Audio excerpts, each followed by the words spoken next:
Greetings everyone, I'm Anushri. My project is entitled Altered Protein Responses of Scleractinian corals as Biomarkers for Environmental Changes, a review. Scleractinian corals are hard corals and very good bioindicators because they are sessile and have very thin body. Therefore, monitoring their health can be used to evaluate the environmental changes that are happening. Recently, biomarkers are more preferred compared to existing coral monitoring approaches because biomarkers use physiological response as endpoints for coral biomonitoring, which provides an opportunity for marine restoration efforts. The problem is that previously identified coral protein biomarkers are not stressor specific and their activity can be affected by many factors.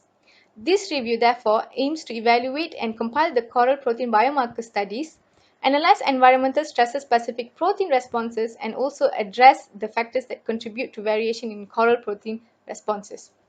The method used was first to collect the relevant literatures and then confirm the gap in the literature, which was the identification of stressor-specific proteins and factors that causes the variability in coral protein responses. The literatures were then critically analyzed, and I also attended a talk for further understanding. My analysis resulted in two classes of coral protein responses. First is the defense-related protein response. Second is the other cellular processes that commonly respond to environmental changes. Defense-related responses are oxidative stress response, detoxification response, and immune response. Other cellular processes include protein folding, cap space cascade, calcification process, and also anaerobic respiration. As seen in diagram 1, all three defense-related responses are affected by more than one environmental change. Therefore, proteins of these responses can't be used as biomarkers to identify one specific environmental change. Similarly, all other cellular responses are also altered by more than one environmental change except for anaerobic respiration because during hypoxia, in corals, anaerobic respiration is performed exclusively where alanopine dehydrogenase and strombine dehydrogenase show increased activity. Therefore, these enzymes are potential biomarkers for hypoxia in corals.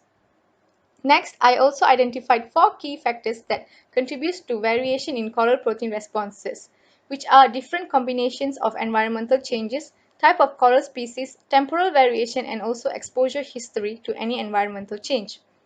To conclude, ADH and SDH are potential biomarkers for hypoxia in corals. Factors contributing to variation in coral protein responses must be identified prior to conducting the experiments. Finally, in future, multiple biomarker approach can be used where a group of proteins are used instead of a single protein to identify one environmental change. This is because, as seen here, one-to-one relationship between environmental changes and specific proteins is rarely achieved. These are the key references used. Thank you.